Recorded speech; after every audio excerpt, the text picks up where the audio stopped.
Welcome, everyone, to this episode of our podcast. And today I am very honored to introduce Jessica Shearin.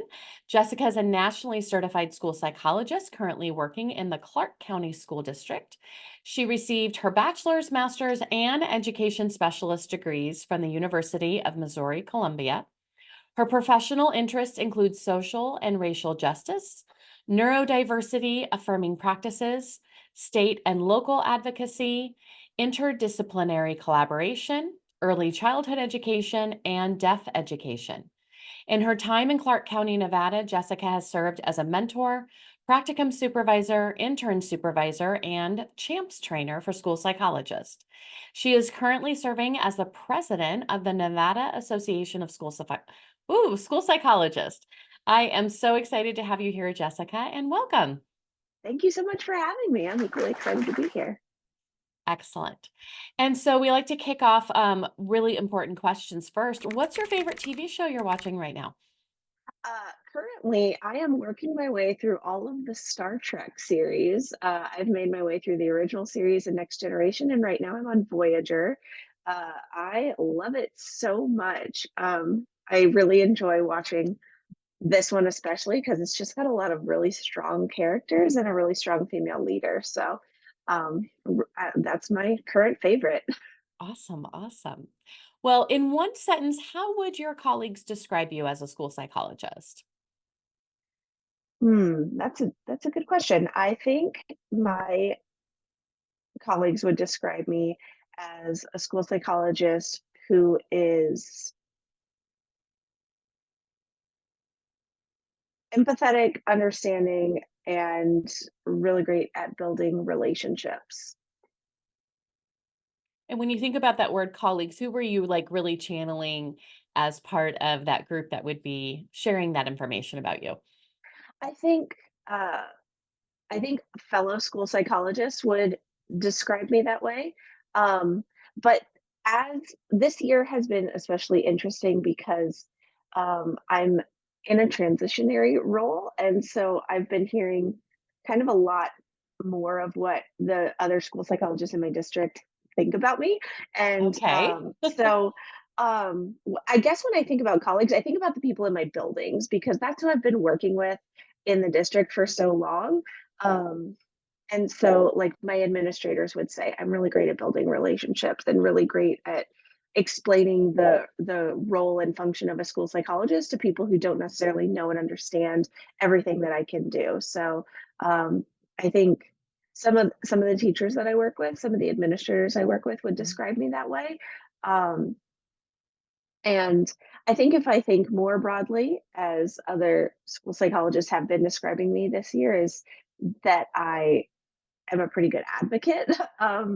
That Several people have said, like, I'm glad to have Jessica in this position. I'm glad Jessica is our president because she's a really great advocate. But thinking about like the day to day of my job and like the people I work with every single day in my buildings, I think they would be the ones to describe me as empathetic, caring, and great at building relationships. Well, and thank you for that because I think a lot of times as school psychologist, we don't have as many opportunities to talk to other school psychologists and like see each other in our work, right? Like we go Yes. to lunch together, right? We collaborate, Hmm. maybe case consult, see each other at meetings, but we really don't. And unless you are, as I know you are, a practicum supervisor as an intern supervisor, we don't really have a lot of those different opportunities. So anytime we are able to get some feedback from our job alike colleagues, I think that can be really helpful. Yes, absolutely. And that's something I work in Clark County School District. That's the fifth largest school district in the country. And so it that means on the pro side, there are lots of other school psychologists who work here. It's a pretty solid group of people. But because it's so big, I have this mindset of like, oh, they probably don't know who I am. But then through the grapevine, I have heard like nice rumors about me of like, oh, Jessica's great. Like, oh, that's cool that you know me. And to get that feedback through a friend of a friend. Right. Well, how long have you been a school psychologist? And at what point in your journey did you become involved in your state association? Let's see. I started my internship in the 15-16 school year. So my first licensed year was the 16-17 school year. So I guess that puts this as my 7th or 8th year. I kind of lose track on like which one, but I would say 7th, 8th full year. Um, and I the Nevada Association is really interesting. And so when I came out here, it was just getting kind of restarted. And so there was a lot of buzz about it in every department meeting. They were really pushing it and really advertising it. And so my internship year, I went to a couple of the meetings and I said, like, oh, I'd really like to be involved in social media. That's something I'd like to learn more about. It's not something I'm really good at, but it's something I want to learn more about. Um, and so I helped out a little bit with that. Um, but then that kind of tapered away. I always went to like the PD sessions. I went to meetings when I could, but I didn't really get actively involved until someone suggested that I run for president. So I went from like dabbling with helping with social media to full blown like, oh, I'm running for president now. That is a big leap. That is a big Yes. leap. Well, as the state association president, what are some of your key initiatives? Like, what are you passionate about working on, especially for a state association that is, like you mentioned, like restarting and a little bit newer? What have been some of the things that you've been passionate about this year? Um, so at the advocacy level, something that we have been really working on for years and through several different presidents. Our big goal is creating pathways to become school psychologists. In the fall, we will have our second program in the state. Because before it was just one. There was just one at the University of Nevada, Las Vegas. And so the second program will open in the fall and accept its first cohort at the Nevada State University. And that's been really exciting. um, Katie Dockweiler, who I work really close with, she's a past president and she has been really championing that. And we have been, as the state association, behind her 100% of the way, advocating with state legislators for funding for higher education. And also through the Nevada State University, there's really starting at the high school level that there can be dual credit classes in school mental health, and then at the undergraduate level you can get a minor in school-based mental health, and then you can go and get your master's educational specialist in school psychology. So we're really trying to create awareness of the field and an interest in the field because we have some pretty high ratios out here, and we want people who are invested in the community also, Nevada residents, to stay in Nevada and to become school psychologists because they know their community the best, and um, they're invested in it. So that's been something that we are super passionate about. Um, and early on in my presidency, I was really passionate about the alternative route for national certification because Mhm. that's what I went through. My program was not NASP approved, and it took me a couple tries, but I thought like there's no reason it should be this hard. There should be a sense of community. So I tried to create a little bit of that. That like we're here to support you if you want to do the alternate route, and creating that space as a state association as a support center for people who wanted to pursue that. That's So those wonderful. are a couple of things that really mean a lot to me that we've put a lot of work into.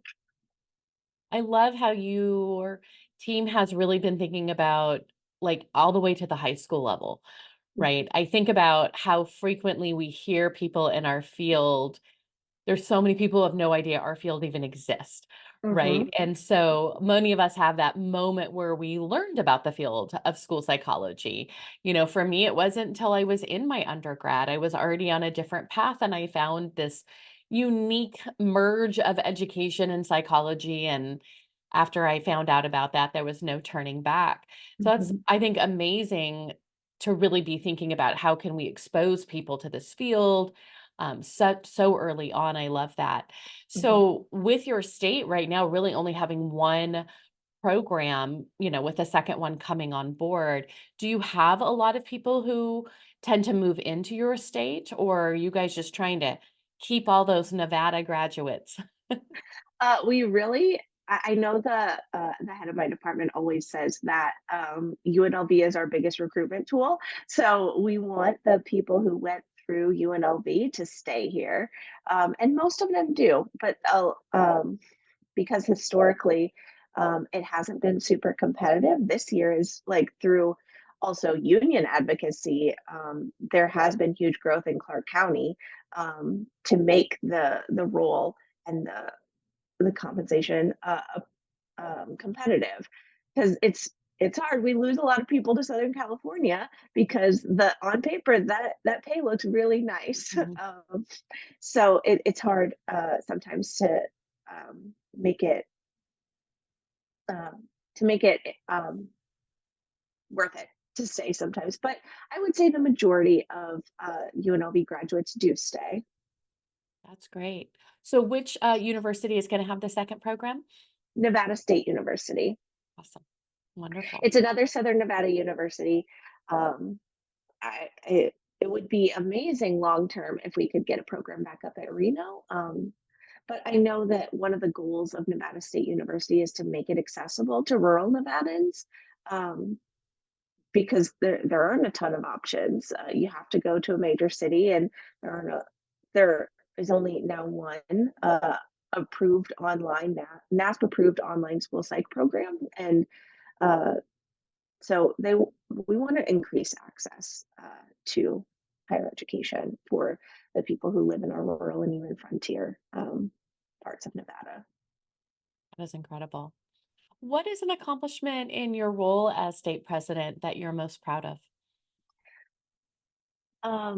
I think the thing that I think about the most, and when I look back on my term, that I'm like, wow, I can't believe I did that. I got to speak at the state senate.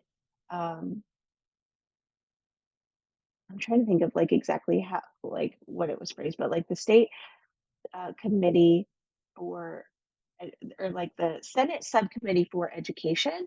Um, and I was asked to do it. So it wasn't that like I volunteered or I like auditioned or like requested it. They sought me out and they wanted to hear why is school mental health important and what can we do about that. And so they asked me to come speak. I put together a presentation. I came and spoke to the Senate clinic subcommittee, and that led directly to funding for certain initiatives.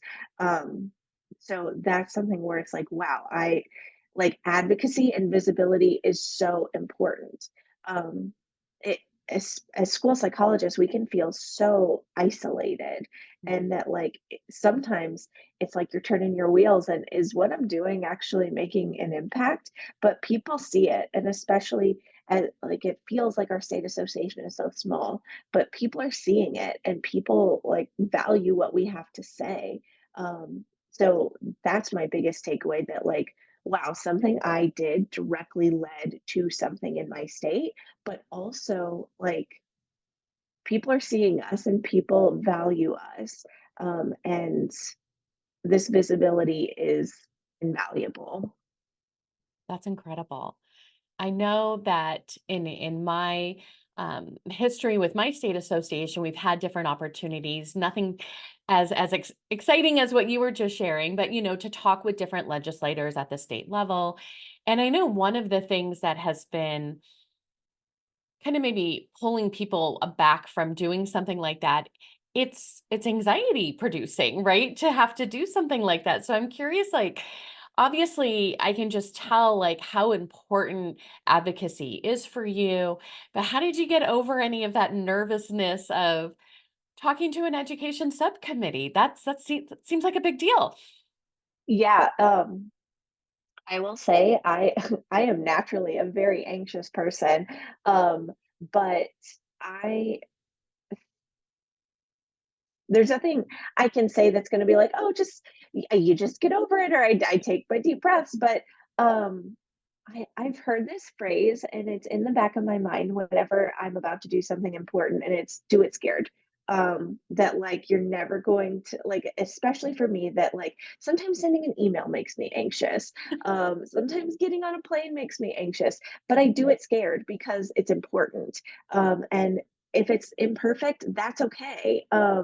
Create opportunities to for questions uh and that was what was really great about that experience is state senators asking me questions directly of like, Jessica, you said this, can you expand on that? Oh yeah, maybe I didn't do 100% great job of explaining that. Let me go a little bit more in depth. um, so, and I also have like a really great team. Like the president-elect is phenomenal and we work so well together and we balance each other out really well. So knowing that even though I did um, that presentation alone, knowing that like I could prepare it with her and I could debrief with her, that was really important for me. That I had a support system Mm. and I just committed to like I'm going to do this, and I may fumble, but it's so important that I do it, and it's so important that I get the words out even if my voice is shaking. Yeah. Um, so that's what I would say, and I also it was important that that wasn't my first experience speaking to legislators. Um, the summer program that NASP does, um, oh, I hate that I can't think of it off the top of my head, but it's like there's a summer legislative activity that NASP puts on, and it gives you an opportunity to schedule meetings with federal legislators or their staff. And so the fact that before that I had talked to like Catherine Cortez Masto's staff and Jackie Rosen's staff, that was so that was scary because I'm like, these people are in the Senate in Washington, D.C., and they were so like plugged into everything I was saying. So it's like, okay, if I can do that, I can do this. I can talk to my state senators. They're from my community. These people live here. They know they're invested in Nevada. Not to say that federal legislators aren't, but like the state and local are they really invested. So knowing that we have that shared passion about making Nevada as good as it can be, and that like I had had a little bit of experience, all of those things really helped. Sorry, that might have been a little bit of a rambly answer. No, not at all, not at all. And for anyone interested, I will make sure in the show notes to get that link to that wonderful opportunity that NAS does provide. So if anyone Mhm. else is interested in practicing some of those skills that they know exactly all the special wording that you and I cannot remember right this very moment. Yes. Yes, and I can't speak highly enough of that because they give you PD of, like, how to advocate at different levels, like grassroots advocacy at the federal, state, and local level, and so after you go through all the PD, then they kinda walk you through what it's gonna look like, and then they help you schedule those meetings. It is so powerful, and I've done it several years, and anyone can do it, if you just get like, you don't have to hold an office in your state association to do it. Just reach out to your state and say, hey, if it's possible, I would love to do this with you guys. So yes, can't speak highly enough about that. That is wonderful. I'm so glad that at a national level, we're able to do that. I know some of our state associations are able to do that as well. I will tell you, I was just talking to our interim executive director here in California, and this weekend is legislative weekend, right? So that is something that sometimes at the state level they're able to provide as well. So maybe you don't have the time to go all the way to Washington to be able to do some of these resources, some of these PD opportunities. So check out what your state can offer as well. I could see you easily putting together something for your state. Maybe a next step for you guys, right? Absolutely, yes. Well, reflecting back to when you were a first year school psychologist, what advice would you give to someone who's kind of finishing up that first year? And this is such a hard time of the school year as you and I are recording this. We're just trying to kind of make it to the end of the school year. What would be some advice that you would give to someone finishing up their first year?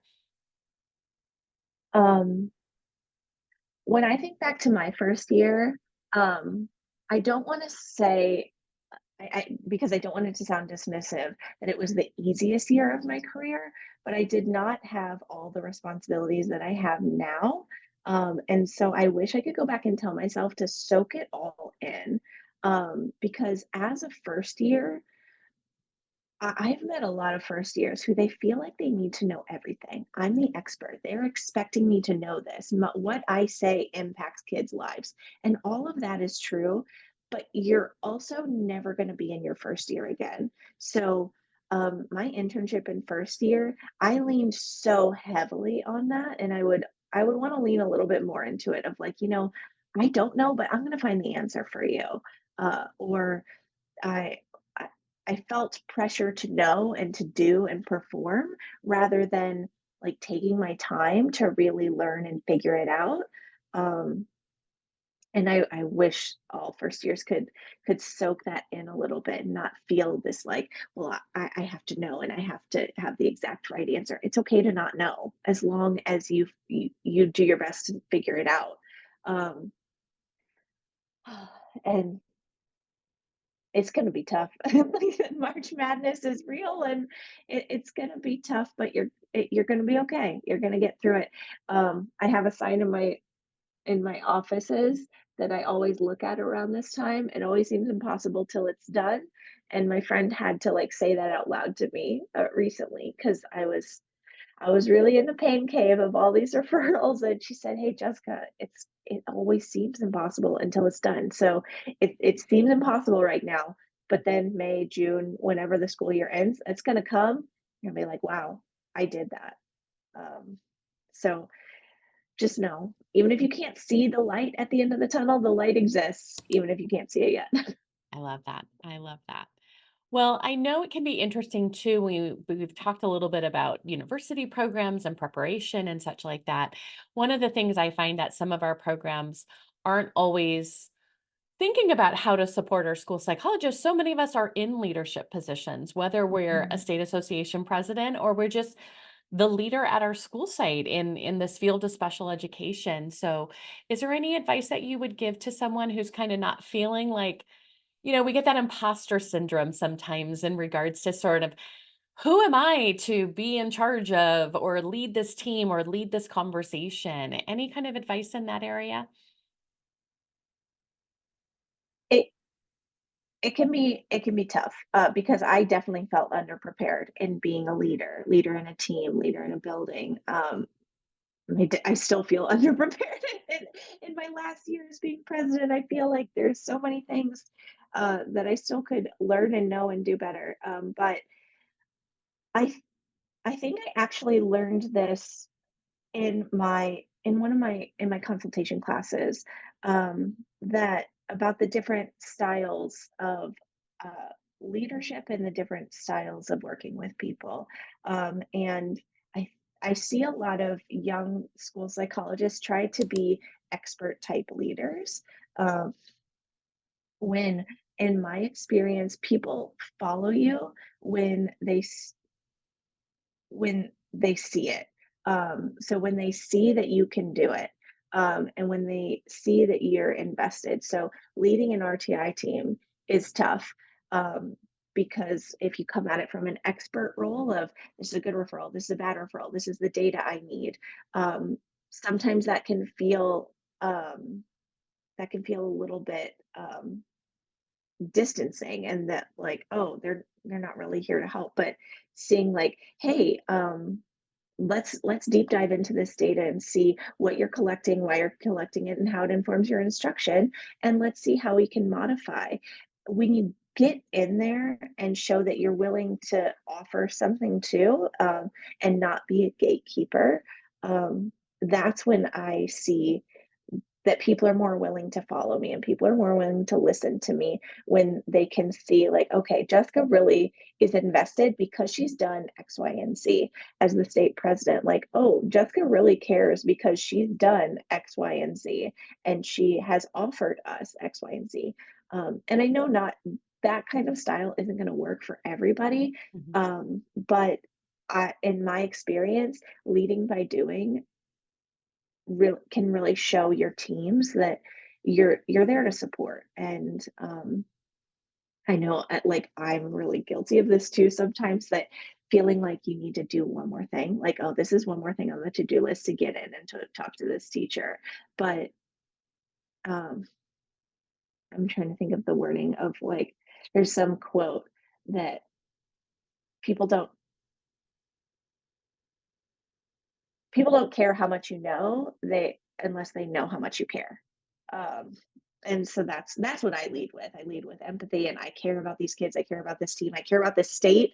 I care about this state association, and I lead by my actions. So that would be my recommendation: is just lead by showing, not by talking. I love that. I love that. Well, kind of piggybacking off that, many school psychs want to become more involved, for instance, in their state association, but it is a time commitment. So, how do you manage your time and make it all work? Oh, that's such a great question, because sometimes I feel like I don't. For me, I live by a calendar, and so I schedule out everything that I do. My time working on the state association is scheduled out. Like Tuesday evenings, there's nothing else I'm doing, so I'm working on the website, replying to emails, like doing those kinds of things. So scheduling out, but then also making sure that you're leaving time in your schedule for yourself. Um, with school psychs, we have an ever growing to do list, and knowing like, what can wait. Um, that's often I'm on like a day by day schedule of like, this is what needs to be done by tomorrow. This is what needs to be done by the day after that. This is what needs to be done by the end of the week. The rest can wait. So knowing what can wait and knowing what needs to get done right away. Sometimes when I'm at my most like borderline burnout, what can't wait is time for me. Um, like, yes, there's deadlines, but if I don't take time to go on a run, to watch Star Trek, to spend time with my husband, to spend time with my cats, if I don't make time for that, nothing else is going to get done effectively. Um, so that's kind of how I approach things, of knowing what is the most urgent, scheduling time for the most urgent things, and making sure that I'm staying up with my calendar really helps me. I love that. Love that. Well, is there anything else that you'd like to share or promote about your state association? We have our elections coming up, and we are gonna have some new leadership coming in starting in July. So that's really exciting. We Since the pandemic, one of the things that we've also been really trying is to make sure that we're staying up with professional development, offering professional development that's meaningful, and timely, and happens on a regular basis. So that's something that we're still working on. And next year we're working on um, a really uh, diverse and interesting professional development calendar for the year. Um, so keep an eye out for that. We always like to try to collaborate with our neighboring states. I know in the past, CASP has reached out to us and asked if we want to partner. So that's something that we're also uh, really interested in. So even if you're in Utah, Arizona, California, Idaho, any of those, like, we welcome and are always willing to offer, that. Um, Words are so hard for me this morning. Um, um, but if you're a member of your other state association, we welcome that, and we're always happy to share that professional development with our colleagues across state lines. So That's incredible. know that that's coming. We are growing our social media. We just made an Instagram account, so if you want to follow us over on Instagram Threads, we have those accounts now, and we always try to push what we're doing and share anything big that's coming out of NASP. That's incredible. Well, we'll make sure to get your Instagram account information and we'll put that in the show notes as well. So anyone who is interested, either someone who lives and works in Nevada or, like you mentioned, one of those bordering states. Hey everyone, just a quick minute of your time to tell you about something coming up.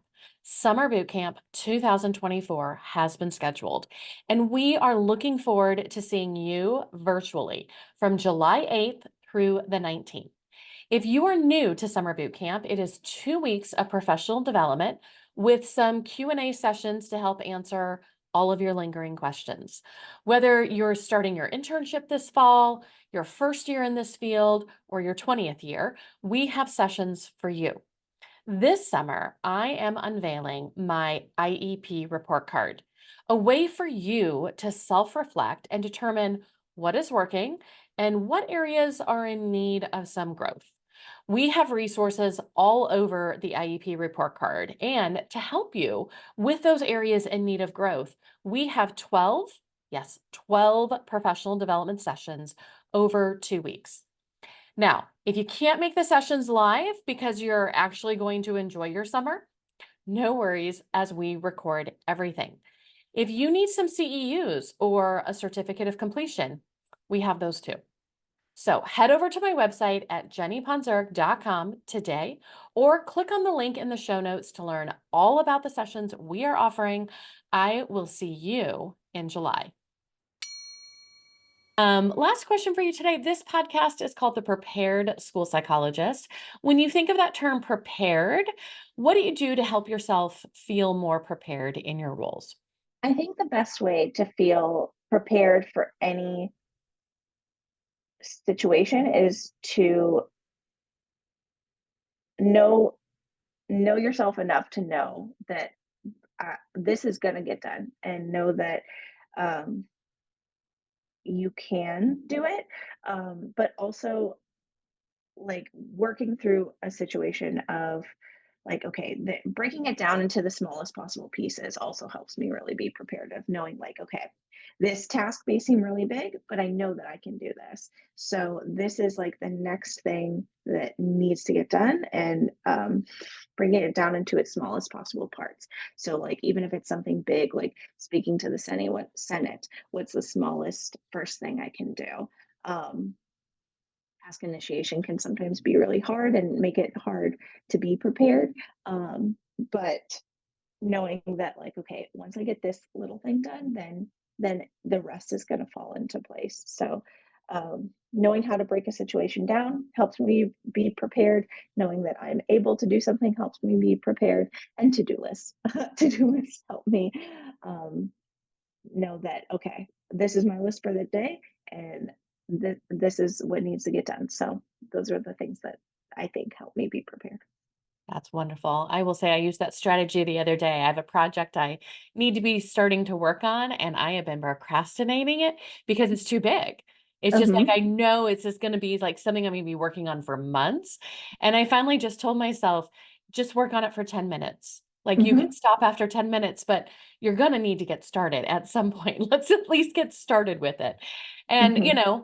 I set my timer for 10 minutes, it went off, and I just kept going. Because once you get in it, Perfect. it's not as scary there, right? Hmm. Awesome. Well, thank you so much, Jessica, for being here with me today and for sharing all of your information about being a state association president. I don't know about everyone listening, but it makes me feel a little bit more inspired to maybe reach out for that advocacy point of view.